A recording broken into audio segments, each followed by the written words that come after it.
एक पिंगला नाम की वैश्या ने भगवान पिंगला नाम की वैश्या को भी देख करके दत्तात्रेय जी को वैराग्य का उदय हुआ था। पिंगला गीत भी है। एक ऐल गीत है, राजा ऐल जो उर्वशी के दीवाने हो गए थे और उर्वशी उन्हें छोड़ के भाग गई। बाद में उनको ज्ञान हुआ, रे राम राम, कोन्वगच्छम स्त्रियम यान्ति खरवत पाद ताड़िता। मेरे जैसा चक्रवर्ती सम्राट राजा, और आज काम के कारण मेरी क्या दुर्दशा हो गई कि गधे की तरह लात खाता हुआ मैं उसके पीछे भागता फिरा। खरवत पाद ताड़िता, गदही जोर से लात मारती है और गधे उसके लात को खाता रहता है, फिर भी उसका अनुगमन करना नहीं छोड़ता। वही हालत आज हम जैसे सम्राट की हो गई, काम के गुलाम बन गए हम। बहुत वैराग्यपूर्ण गीत इस राजा ऐल ने गाया है। अंत में भगवान उद्धव जी से बोले, उद्धव मेरी चरण पादुका लेके अब तुम सीधे यहां से बद्रीनाथ जाओ। वहां पर मेरे ही प्रतिरूप नर और नारायण ऋषि तप कर रहे हैं, उन्हीं के साथ रह करके तुम भी खूब सत्संग करो, क्योंकि मेरे जाने के बाद ये पृथ्वी रहने योग्य नहीं रह जाएगी, घोर कलिकाल आ जाएगा। उद्धव जी को पादुका दे करके प्रभु ने बद्री विशाल को विदा कर दिया। भगवान के विरह में शोकमग्न उद्धव जी अश्रुपात करते हुए बद्रीनाथ को प्रस्थान कर गए। भगवान अपने पूरे परिवार को लेकर प्रभासक क्षेत्र पहुंचे। शापित होने के कारण यदुवंशी उनकी बुद्धि प्रभावित हो गई शाप से। मदिरा पान करके श्रीमदानंद और मदिरा के नशे में उन्मत्त हो गए। छोटी छोटी बात पर झगड़ने लगे, अपशब्दों का प्रयोग करने लगे। झगड़ा बढ़ने लगा तो अस्त्रों का प्रयोग होने लगा। देखते देखते बड़े बड़े दिव्यास्त्रों का प्रयोग एक दूसरे पर करने लगे।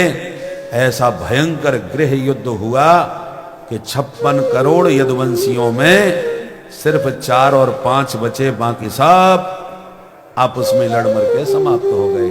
चतुः पंचावशेषता। दाऊ जी अपने दिव्य स्वरूप में परिणत हो गए। गोविंद भी एक वृक्ष की छांव में आराम से वृक्ष से टिक करके विश्राम करने लगे, एक चरण पर दूसरा चरण रखे हुए। परंतु एक बहेलिया की दृष्टि भगवान के श्री चरण पर पड़ी तो उसने मृग समझ लिया। बिभ्याद मृग शंकया, मृग समझ करके बाण चला दिया। प्रभु के श्री चरण में वह बाण लगा। बहेलिया भाग करके आया, चरणों में गिर के रोया, प्रभु मैंने बहुत बड़ी भूल कर दी। भगवान बोले, मां भय जरे त्वम उत्तिष्ठ काम एस कृतो ही में। मेरी इच्छा से तूने बाण चलाया, भैया दुखी मत हो, जा मेरे धाम को। देह त्याग करके बहेलिया हरि के धाम को चला गया विमान में बैठकर। दारुक सारथी को भगवान ने बुला के कहा, भैया द्वारका में जाओ, सबको समझाओ कि आज से ठीक 7वें दिन मेरी दिव्य द्वारका सागर में समा जाएगी, इसलिए सब द्वारका खाली करके चले जाएं। दारुक दौड़ा द्वारका की ओर संदेश लेकर, और इधर देवता आ गए आकाश में।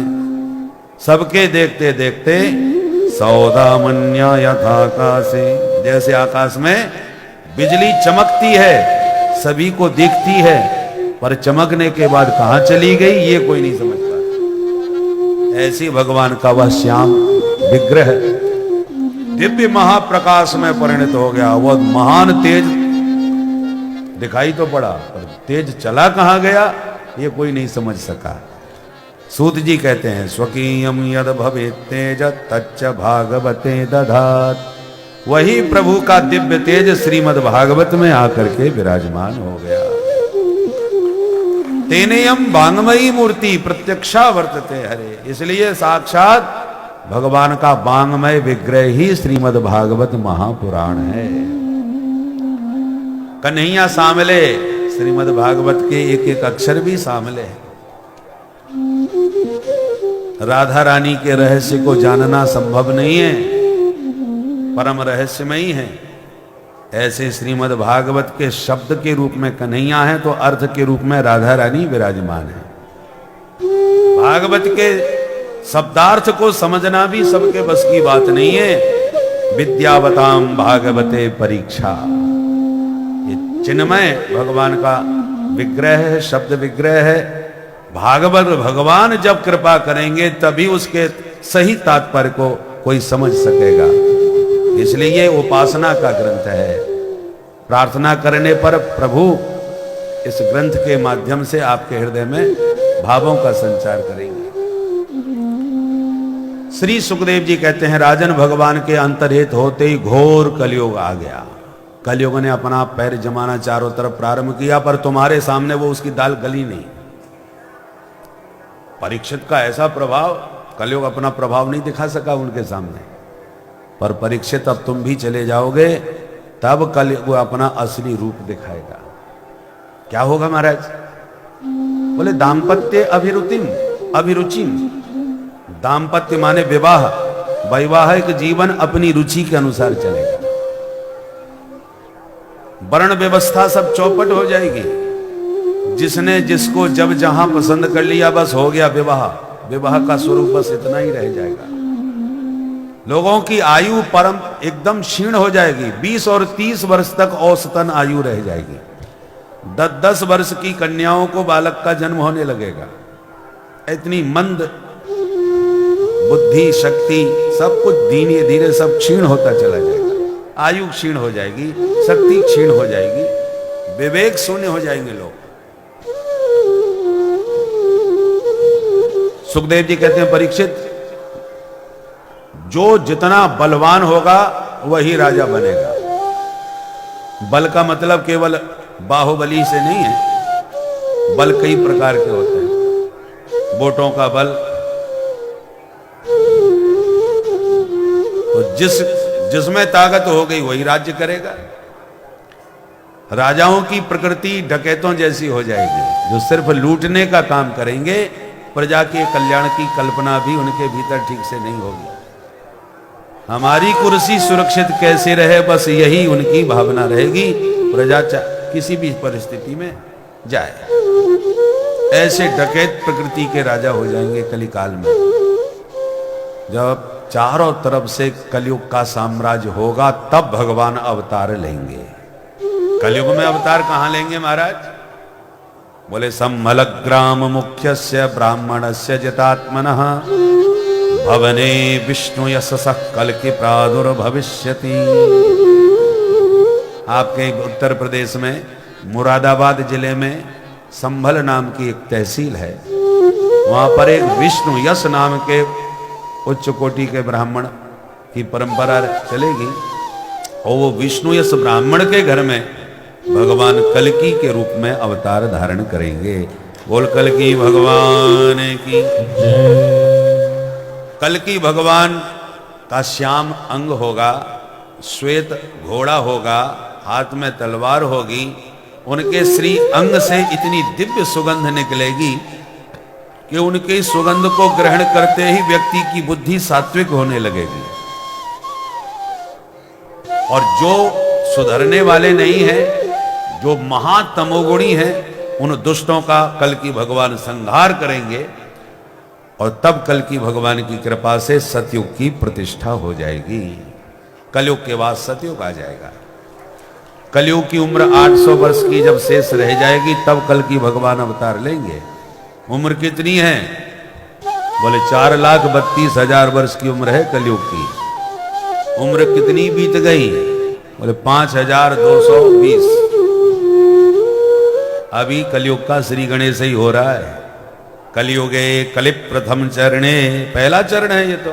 पहले के बाद द्वितीय तृतीय, और जब चौथा चरण आएगा, चारों चरणों से कलयुग पूरी तरह प्रभावशाली बनेगा, तब कल्कि भगवान अवतार लेके इसका निग्रह करेंगे।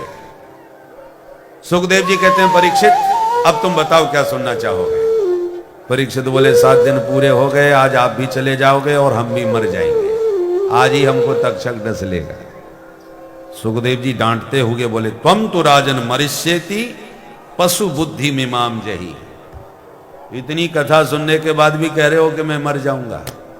तुम्हारी ये पशु बुद्धि अभी समाप्त नहीं हुई।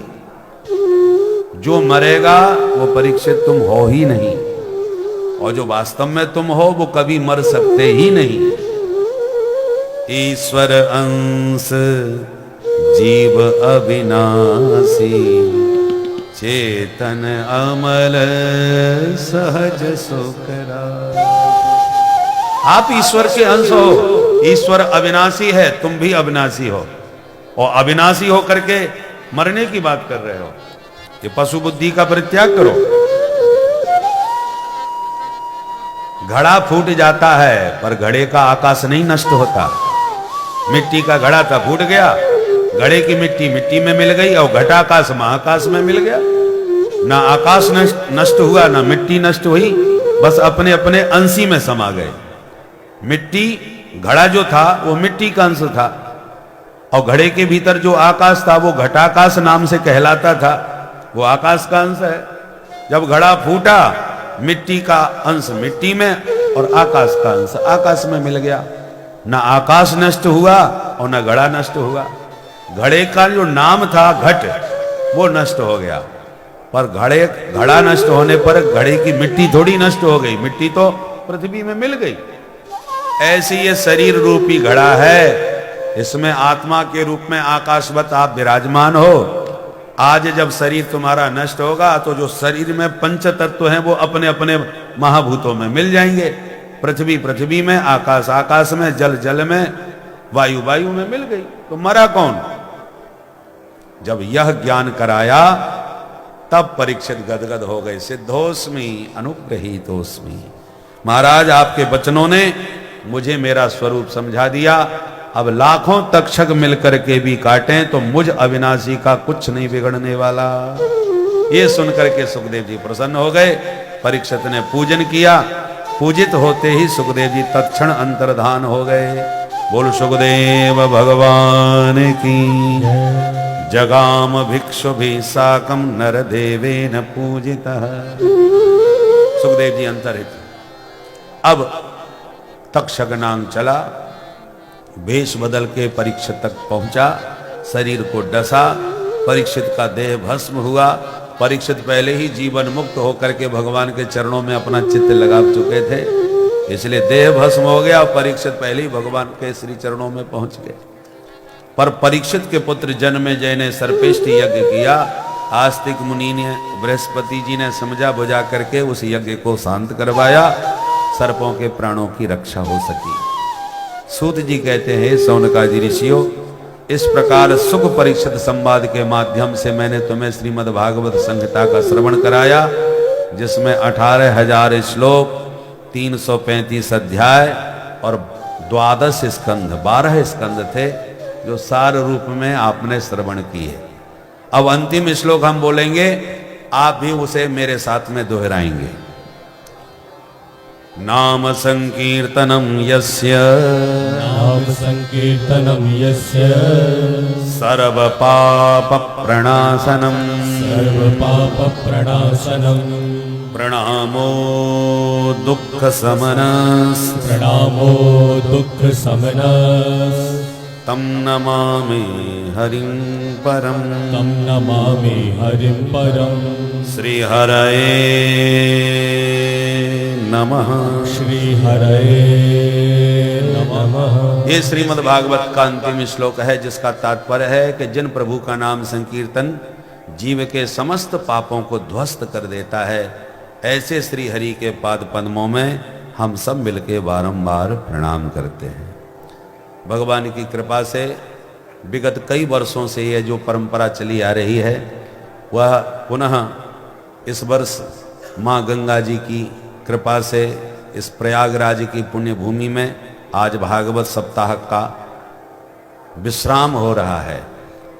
और आप उन तीर्थवासी, कल्पवासी जितने भी महापुरुष यहाँ विराजमान हैं, आप सबको हम बारंबार प्रणाम करते हैं, नमन करते हैं। और हमारे पूज्य ब्रह्मचारी जी महाराज ने आगामी वर्ष में तारीख भी पंचांग में देख करके बता दी। माघ कृष्ण सप्तमी गुरुवार से अर्थात तारीख 4 फरवरी 2021, 4 फरवरी से 11 फरवरी तक 2021 में पुनः जब माघ मेला लगेगा तो हम लोग इसी प्रकार से बैठ करके तीर्थराज की पुण्य भूमि में पुनः इस दिव्य आनंद का लाभ उठाएंगे। तो ये तो रही भविष्य की आगामी तारीख, जिसके भाग में जैसा होगा। ये संसार का चक्र है, परंतु हम तो आप सबको बार बार धन्यवाद देते हैं। सबसे पहले तो हम उन महापुरुषों को जिन्होंने ये परंपरा की नींव स्थापित करी, ऐसे पूज्य ब्रह्मलीन श्री रामलोचन स्वरूप ब्रह्मचारी जी महाराज के पाद पद्मों में प्रणाम करते हैं, जिनका चित्र के रूप में आप दर्शन कर रहे हैं व्यासपीठ पर। इस महान विभूति की कृपा से ही यह संभव हो सका कि सुंदर बाड़े में हम लोग, विशेषकर मेरे ऊपर तो विशेष अनुग्रह हुआ कि हमें तो मालूम ही नहीं था कि इतना सुंदर आनंद यहाँ आता है। पर पूज्य ब्रह्मचारी जी महाराज की कृपा से एक बार ही नहीं, आज अनेक दशक बीत गए, जिसमें हमें बार बार आकर के अपनी वाणी को पवित्र करने का और आप जैसे साधु साधकों का दर्शन करने का सौभाग्य प्राप्त हो जाता है। सच्चाई यह है कि हम यहाँ कथा कहने नहीं आते, बल्कि आप सबका आशीर्वाद पाने के लिए आते हैं। यहाँ पर बड़े बड़े तपस्वी कल्पवासी बैठे हुए हैं, एक से एक विभूतियां यहाँ विराजमान रहती हैं जिनका पता नहीं चलता। बाद में कई महात्मा लोग मिलते हैं कि हम आए थे, वो कथा सुने थे। हमने कि महाराज कब? बोले वो भीड़ इतनी ज्यादा थी इसलिए हम आगे नहीं गए, पीछे बैठ करके सुन लिए। तो बड़े बड़े तपस्वी और बड़े बड़े विद्वान महापुरुष, पता भी नहीं चलता, मंच तक तो आना उनके लिए कठिन हो जाता है। यत्र तत्र कहीं भी गंगा जी की रेती में बैठ करके आराम से कथा सुनते हैं, इसलिए यहाँ दिखाई नहीं पड़ते महापुरुष, एक से एक विभूतियाँ यहाँ विराजमान होती हैं। उन सब का दर्शन और आशीर्वाद का सौभाग्य इस पीठ से हमें प्राप्त हो जाता है और हमारे साल भर की बैटरी चार्ज हो जाती है। और इस बार तो YouTube के माध्यम से दूर दूर तक भी लोगों ने इस कथा का लाभ लिया। और YouTube में सबसे बड़ी विशेषता यह है कि कथा सुरक्षित हो जाती है। जब भी जो सुनना चाहे प्रेम से, आप एक दिन नहीं आ पाए, सुबह नहीं आ पाए, शाम को नहीं आ पाए, तो घर बैठे भी आप खोज करके उसे सुन सकोगे। इसलिए ये भी विशेष लाभ आपको प्राप्त हुआ। और अब उस परंपरा का जो निर्वाह कर रहे हैं हम ऐसे आदरणीय पांडे जी जो कलकत्ता से पधारे हैं, और हमारे श्री शंकर दयाल जी, गुप्ता जी, शंकर लाल जी। अब लाल और दयाल में थोड़ा हम भ्रम हो जाता है। शंकर जी हम तो इतना जानते हैं, और शिव जी से संबंधित हैं सबके सब हैं। शंकर जी, और वो भी काशी, तो काशी में शंकर जी का ही वास है। और हमारे सर्वेश्वर जी महाराज, ब्रह्मचारी जी महाराज हैं, तो भगवान तो विश्वनाथ हैं, सर्वेश्वर हैं। तो ऐसी ये तीर्थराज प्रयाग की ये त्रिवेणी जो बैठी है, इस त्रिवेणी की वजह से इस त्रिवेणी का आनंद हम लोग ले रहे हैं। और ये त्रिवेणी इसी प्रकार से बनी रहे, प्रवाहित होती रहे, हम लोग इसी प्रकार से लाभान्वित होते रहें। इसके साथ अब सब कथा का सार भगवान नाम संकीर्तन है, तो संकीर्तन करके ही जाइए। और कुंडा में जो कथा होने वाली है 17 से 23 फरवरी, वो शुक्ल जी फतेह शाहपुर, तो उसकी सूचना भी जो वहाँ से आए हुए हैं उन सबके लिए, क्योंकि पार्श्व भाग में है। तो आप लोग इसी प्रकार से आनंद लेते रहें और सबको आनंद लुटाते रहें, और गंगा मैया की कृपा से जीवन में सदा मस्त रहें, ऐसी मंगल कामना करते हुए।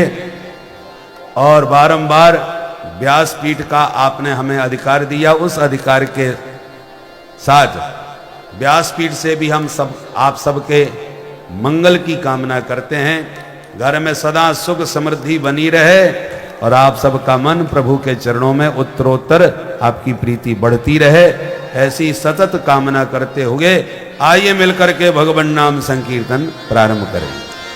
हरि बैकुंठ में नाय ऐसो तीन लोक में नाय, ऐसो चटक मटक सो ठाकुर तीनों लोकन में नाय, ऐसो चटक मटक सो ठाकुर तीनों लोकन में नाय, हरि ऐसो चटक मटक सो ठाकुर तीनों लोकन में नाय, ऐसो चटक मटक सो ठाकुर तीनों लोकन में हरि लोकन में नाय, ऐसो बैकुंठ में नाय, लोकन में नाय, ऐसो बैकुंठ में नाय, ऐसो जय हो, ऐसो चटक मटक सो ठाकुर तीनों लोकन में नाय, ऐसो चटक मटक सो ठाकुर तीनों लोकन में जय हो।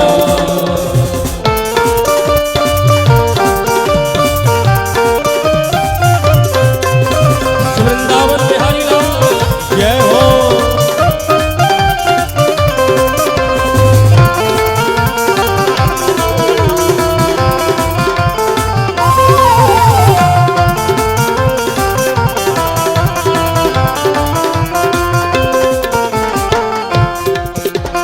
हरि तीन ठोर से टेढ़ो दीखे, तीन ठोर से टेढ़ो दीखे, लटकी सी चलगत यह सीखे, लटकी सी चलगत यह सीखे, हरि टेढ़े सैन चलावे, हरि टेढ़े सैन चलावे,